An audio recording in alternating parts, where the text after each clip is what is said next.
Spain has asked the European Union for urgent help to tackle dozens of wildfires across the country. Almost 10,000 people have been forced to leave their homes and 4 people seriously injured. Firefighters in several other countries, including Greece, Albania, Portugal and Turkey, are also battling to contain a number of blazes. Wildfires are continuing to rage out of control across large swathes of southern Europe tonight, with firefighters stretched to the limit to try to douse the flames that took hold at the beginning of this week. 2 planes have been sent to Spain to help tackle the fires after the country activated an SOS calling for EU help for the first time. In Portugal, more than 700 firefighters battled to control fierce blazes in Transgozo, but some of the most intense outbreaks have swept across Galicia in northwest Spain. In the heat of another scorching night, firefighters, including those drafted in from Spain's military, battle a long front line of flame. It is the fire that is on the advance, forcing the closure of roads, pushing thousands to flee. One fire chief describes the scenes his crews face as true hell. At times, it seems they're overwhelmed. The best defence is to cut breaks in the lines of trees that are the fire's fuel. But by sunrise, the flames are still finding a way through. At this village in northern Spain, the reward for a long night's firefighting is defeat and exhaustion.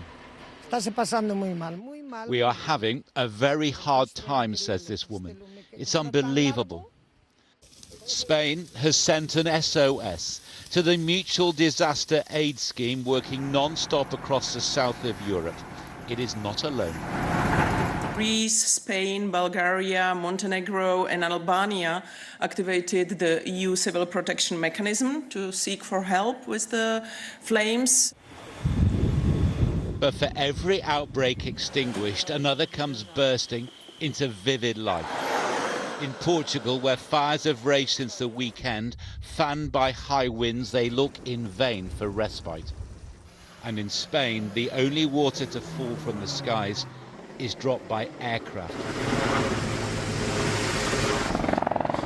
More air support is on its way from France, but the heat wave that has bedeviled so much of Europe is forecast here to last beyond the weekend. John Ray, ITV News. Well, flash floods caused by torrential rains in India-controlled Kashmir have left at least 44 people dead and 50 missing. Authorities say rescue teams are searching the devastated remote Himalayan village of City. At least 200 people have been brought to safety, with many being treated in hospital for serious injuries. And Cape Verde has declared a state of emergency after flash floods killed at least 9 people on the islands of São Vicente and Santo Antão on Monday. A tropical storm brought nearly 200 millimeters of rain within hours, displacing 1,500 people. Roads, homes, and vehicles were severely damaged. Cape Verde is also observing 2 days of national mourning as search and recovery efforts continue for those who are still missing.